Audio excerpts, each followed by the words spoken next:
I've got a problem. While doing a general inspection, I discovered something unfortunate.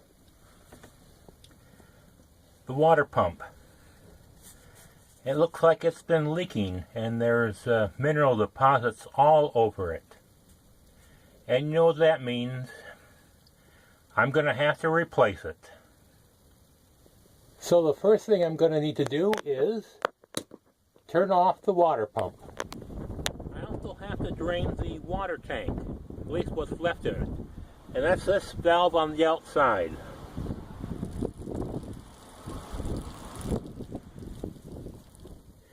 Now this is the water line from the pump. And I also need to drain this line. And I've got a little valve right there that I can open up. The next step in the process is to disconnect the wiring from the pump. The positive wire is on the pressure switch. Just press that down and we got a connector here, so we'll just cut it flush with the connector.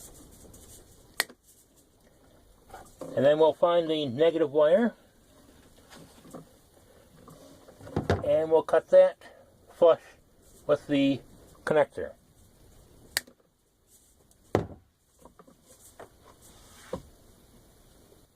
Now that the water tank has been emptied and the cold water line has been evacuated mostly of water, well, I've made sure that I've got some paper toweling underneath the connector just to make sure.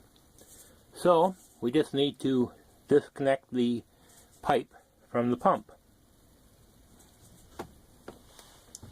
Take our regular pliers and sort of break the seal, and the rest I can do by hand.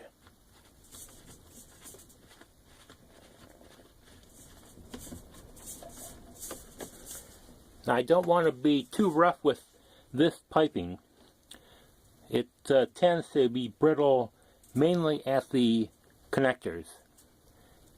So I don't want to twist and turn it too much. And I want to do the same thing at the input side of the pump. Loosen it and remove by hand.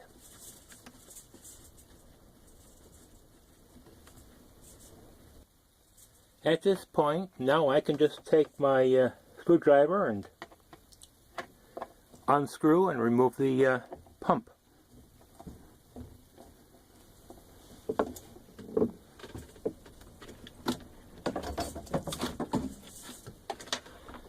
It's a good thing I had the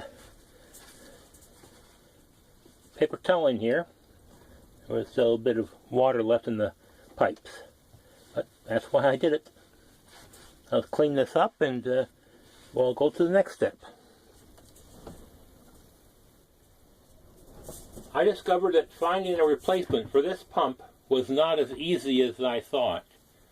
I entered in the part number and it came up with nothing really, other than a whole bunch of suggestions that didn't even look like this kind of pump. So I decided to be creative, and I decided that the first four numbers, 2088, was the series, where the next number is the model and the version. I just entered in the series of SureFlow pump, and I found several pages that listed this style of pump and all the specifications.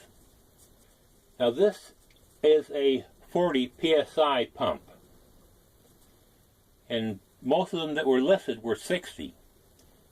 I wanted to go with the original 40 because I've got old plumbing. I don't want to stress it. And that's when I found a brand new one, 2088. It's got the 40 psi switch on it. I also got a new filter installed on it, This is a coarse filter, also called a sand filter.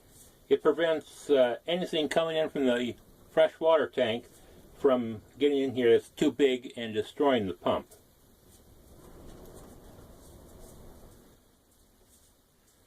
I examined the wiring here to find out what gauge it was and printed on it. You can't see it, of course, on the camera. It says 14 gauge. And that means these blue connectors, the butt connectors that I use. So I'll just attach them to the end here and strip the wire on the other side and attach that. This is a very handy tool to have. A lot of electrical work in an RV. So I've got the butt connectors connected to the pump. First, of course, I'm going to connect this up to the plumbing. Then I'll hook up electricity. I left the safety caps on just to make sure nothing got into it. Take those off. Now normally you would think you'd have to put some plumbing tape around the threads of this, but I'm connecting plastic to plastic, so I probably won't have to do that, although I'll check if it leaks afterwards, and then I can always add the tape if I want. But it's as simple as threading it back on.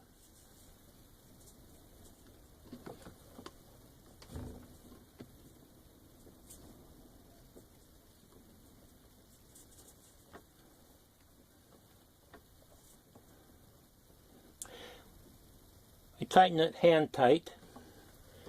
We take our pliers and we just give it a few turns to give it a bit of tightness to it. Again, once I have everything hooked up, then I'll check it, and if I need to tighten it, I will. Okay, I've got the output pipe connected to my main water line. I've got my water line coming from the pump or the tank hooked up to the input. Got to close the valve and close the valve outside too. And then I just have to screw down the pump. Now I didn't screw this down right away because I wanted to make sure that the piping wasn't stressed at all. Just 4 screws and it's done.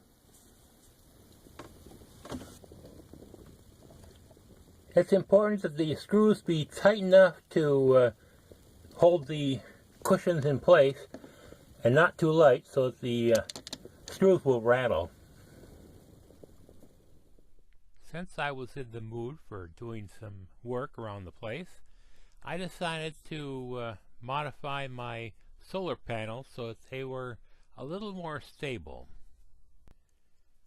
The problem was that the hinges weren't all that strong, so they would kind of wobble side to side.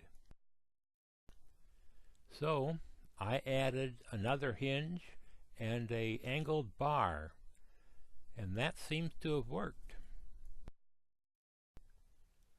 So when I set up the solar panels, they don't wobble or wiggle. They're very stable.